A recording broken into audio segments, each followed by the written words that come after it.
Good morning. I'm Harley Schlanger from the LaRouche Organization with your daily update for June 22nd, 2021. Today I'm going to take a look at censorship and the social media role in producing and disseminating psychological warfare aimed at you, targeting you with the lies that they want you to believe, the creation of the narratives which serve the purposes of the extension of the rules-based order as a unilateral power, as a world dictatorship. There's a report in the current issue of the Executive Intelligence Review of two reports, one by Jason Ross, another by the co-editor of the UK column, Mike Robinson, who go into the detail, or these reports go into the detail on who's in charge of the censorship and the manipulation. Jason reports on the once popular site Reddit, which I think is still a popular site. It developed a reputation as outside of the control of the mainstream, except now it is completely part of that control. It's under the direction of someone named Jessica Ashew, who comes from she's a former deputy director of the Atlantic Council's Middle East Strategy Task Force. The Atlantic Council, as you'll hear from me today, is at the center of shaping the psychological warfare and narratives that you're supposed to believe. Ashew worked with Madeleine Albright, who defended the killing of 500,000 Iraqi children by sanctions by saying it was a tough decision, but it was the right decision. In other words, in order to get rid of Saddam Hussein, if 500,000 Iraqi children had to be killed, so be it. She also worked under Stephen Hadley, who was the deputy to Condoleezza Rice during the George W. Bush administration. Now, Ashew is totally anti-Assad, committed to, she was pushing the Obama administration to do more bombing against Syria. So here you have the person who's now the head of Reddit, who comes from this background. Now, when we talk about the Atlantic Council, you go back to 2018 when Facebook joined with the Atlantic Council to set up a partnership which decided which sources are trustworthy. And to do this, Facebook hired a NATO press officer, Ben Nemo, as their intelligence chief.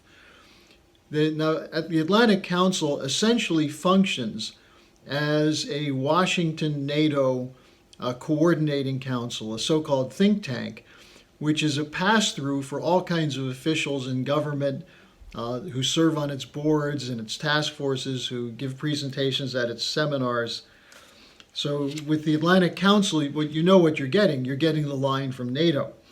But Facebook hired the former UK Deputy Prime Minister, Nick Clegg, to head up the agency they have, which reviews suspensions. And he's the person, Clegg, who announced the extension of the suspension against Donald Trump.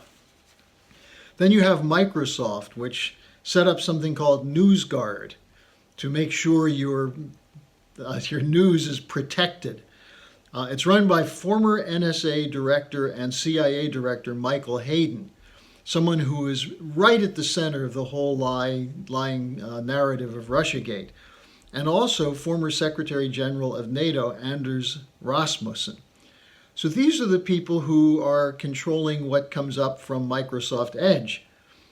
Now, as far as the Atlantic Council is concerned, this was set up as an operation in 1961 to unify North America and Western Europe. But it was run primarily out of London and Wall Street. And it was initially promoting free trade. Now it's promoting an extension of NATO.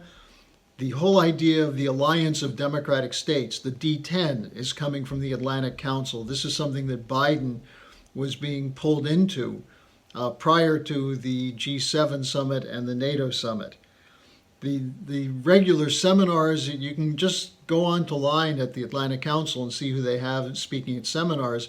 One of their key operators is Ian Brzezinski, the son of the leading Atlanticist geopolitician Zbigniew Brzezinski. Now, the Atlantic Council has a connection to something which has sort of disappeared called the Integrity Initiative, which was supposedly providing protection from disinformation. But Integrity Initiative was exposed as a leading disinformation transmitter. It was exposed as a Psy-War operation run largely by British MI6. Another example of this is something called Bellingcat, which has become very prominent lately in so-called open source journalism, where they say they have civilian or citizen journalists who go out and dig up through all kinds of source material the actual truth. They're the ones who are being cited now on such cases as the so-called Novichok poisonings of the Skripals and Alexei Navalny. Also, they claim that the Russians were responsible for this 2014 ammunition depot explosion in the Czech Republic. So these are high-level operations that have complete access to the so-called mainstream media, but they're also promoted to back that up by social media networks. Bellingcat has been exposed primarily as an MI6 leak sheet. Now, in Mike Robinson's presentation to a recent Manhattan Project meeting titled "The UK is the World's Internet Censorship Boss," he went through the British role in 2017, working with Facebook, Google, Microsoft, and Twitter to shape narratives. Essentially, they argued that their purpose is to protect people from fake news, but the actual role is to make sure that the fake news is not exposed, and anyone who tries to expose the fake news is targeted for attack. And this is the grouping that created largely the legion of so-called truth emitters called the fact checkers. Now, this was consolidated by the tech giants in June 2017 through something called the Global Internet Forum to Counter Terrorism. And who was in the lead of this? The British government, the same MI6 that was behind the Russiagate story.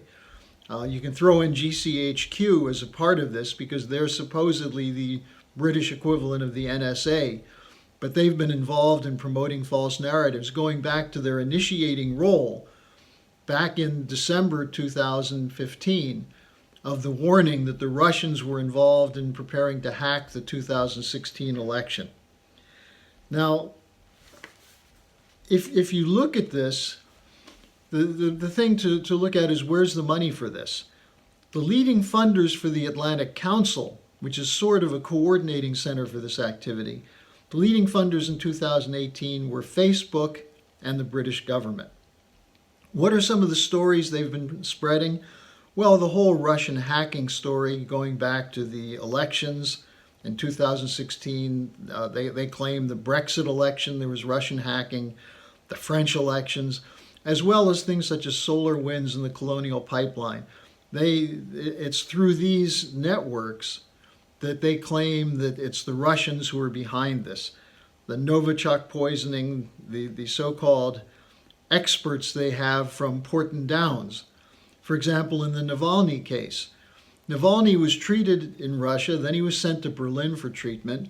The Berlin hospital sent samples to Porton Downs, and allegedly the British discovered that it was Novichok poisoning.